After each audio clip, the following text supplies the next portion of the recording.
¿Por qué César traicionó a los humanos? La historia de César es una que muestra la arrogancia de la humanidad y la superación de una especie que había sido sometida a experimentos. Pero tras la historia de César, hay mucho más que un deseo de escapar del control de los humanos. Existe la historia de un Mesías que cambió la historia y que influirá directamente en la historia de la nueva película de este universo, El reino del planeta de los simios. En este video, estaremos explicando las verdaderas razones por las que César liberó a los primates e inició el planeta de los simios, y cómo esto afectará a Noah. Y para más videos de tus series y películas favoritas, no olvides suscribirte a este canal. Bienvenidos a Oasis Geek. El padre de César, Alfa, murió durante el secuestro de su madre, y la madre de César también perdió la vida luego de su nacimiento. El nacimiento de César es uno que ocurre en medio de un caos. Su madre, Ojos Brillantes, fue secuestrada y sometida a múltiples experimentos. Cuando Ojos Brillantes dio a luz, no deseaba que su hijo César pasara por los mismos malos tratos que ella pasó, por lo que decidió esconderlo y atacar a los científicos del lugar. Es por esta razón que César termina bajo el cuidado de Will, el científico principal que trabajaba en la cura del Alzheimer. César es llevado en una caja y comienza a vivir entre humanos, pero no es uno de ellos. En las películas originales del planeta de los simios, se hablaba de César como una figura mesiánica, como si se tratara casi de una figura bíblica. Y no es casualidad, pues la historia de César tiene varias similitudes a la historia de Moisés en la Biblia, pero de eso hablaremos más adelante. Desde su nacimiento, César fue un simio extremadamente inteligente, siendo incluso más inteligente que los niños humanos de su edad. César aprendió a comunicarse e incluso ayudaba con las tareas de su hogar. César formaba parte de la familia, pero no entendía su rol en el mundo. A pesar de que César era tratado como un humano, realmente no era uno, y pronto lo descubriría. En una salida de Will y César a un parque, César experimentó por primera vez lo que era sentirse inferior. Vio cómo los humanos trataban a otras mascotas y comenzó a odiar la cadena que utilizaba Will con él. Comenzó a preguntarse si él no era más que una mascota para Will. Empezó a perder su sentido de tribu y de familia, y comenzó a cuestionarse quién era realmente. Sin embargo, aunque estaba bastante triste por la realización de que podría ser simplemente una mascota, vemos escenas en las que César ayuda al padre de Will a comer, y cómo lo protege atacando a uno de los vecinos, luego de que el padre de Will se confunde y se sube al auto equivocado. Toda la sociedad comienza a juzgar a César, y este siente que no sabe a dónde pertenece, e intenta escapar.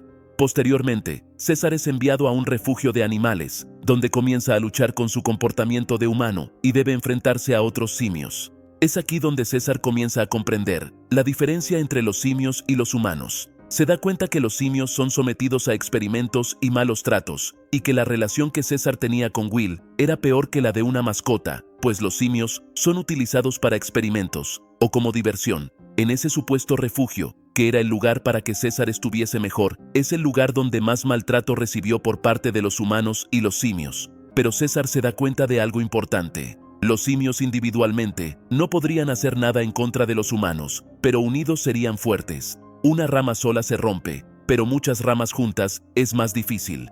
Esto simboliza la escena en la que César rompe la rama. Sin embargo, César no se convierte en el líder de los simios porque sea aceptado por ellos, o porque César desee vivir con ellos. César ha convertido en su propósito de vida el liberar a los simios y evitar que ellos sean sometidos a experimentos o maltratos por los humanos.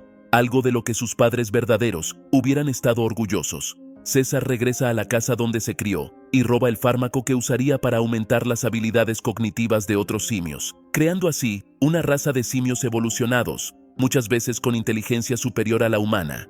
En el caso de César, podríamos decir que su coeficiente intelectual era muy alto, y gracias a esto, pudo organizar a su nueva tribu y convertirse en el alfa de ellos. César nació para reinar, pero no se ganó su trono por herencia, se lo ganó con esfuerzo. César se convirtió en el Mesías de los simios, y no es casualidad, pues la historia de César en esta primera película es una alegoría a la historia de Moisés. La historia de Moisés en la Biblia nos muestra dos bandos, los egipcios y los esclavos. Moisés nació en el bando de los esclavos, en un tiempo en que el faraón de Egipto había ordenado que todos los bebés varones hebreos fueran asesinados al nacer. Esto se debió al miedo de que los israelitas, que eran muy numerosos en Egipto, pudieran levantarse contra los egipcios. Para salvarlo, la madre de Moisés lo colocó en una canasta impermeabilizada y la puso entre los juncos, a lo largo del río Nilo. La hija del faraón encontró al bebé mientras se bañaba en el río. Conmovida por compasión, decidió adoptarlo a pesar de saber que era un niño hebreo. Moisés creció en la corte del faraón, sabiendo que era hebreo. La hija del faraón que lo adoptó probablemente le contó sobre sus orígenes. Pero un día, vio a un egipcio golpeando a un esclavo y decidió defenderlo. Acabó con la vida del egipcio y rescató al esclavo, pues ese esclavo era uno de los suyos. Esto da comienzo a una lucha entre Moisés y el sistema del faraón para liberar a su pueblo, los esclavos.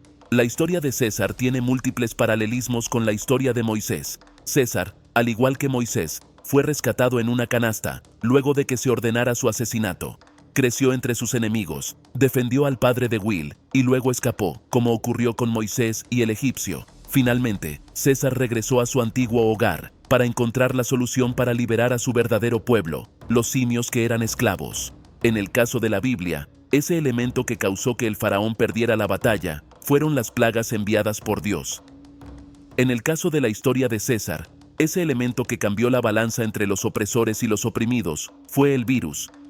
Y al igual que Moisés, César encuentra un tipo de tierra prometida, a la que lleva a su pueblo, escapando del alcance de sus opresores del pasado. Al ver los paralelismos de esta historia, con arquetipos religiosos del pasado, nos damos cuenta de por qué César es recordado en su tribu como un Mesías espiritual, pues su historia es similar a las bíblicas, y su impacto es uno similar. Es por esta razón que posteriormente se crearía la religión de los simios, con César como figura mesiánica. Ahora bien, podemos decir que tras la historia de César, se encuentra la lucha de la identidad, de cómo podríamos crecer en lugares a los que no pertenecemos, pero eventualmente debemos enfrentar nuestro propósito. En el reino del planeta de los simios, Noah deberá pasar por un camino similar, deberá entender cuál es su propósito, y al igual que César, podría crecer entre sus propios enemigos, para luego salvar a su verdadero pueblo. Lo interesante del nuevo tráiler es que vemos a Noah constantemente con May, una humana. Quizás, en esta nueva entrega, se inviertan los papeles, y ya no se trate de César intentando liberar a los simios de la influencia humana, sino que Noah salva a los humanos de la influencia de los simios, convirtiéndose en su salvador. Quizás la historia de Noah será más similar a la de César de lo que pensamos. Pero cuéntame lo que piensas de todo esto. ¿Cuál crees que fue la razón por la que César traicionó a la humanidad? ¿Crees que sea por esa búsqueda de propósito? ¿Será que Noah está destinado a hacer lo mismo? Y para más videos de tus series y películas favoritas, no olvides suscribirte a este canal. Estás en Oasis Geek.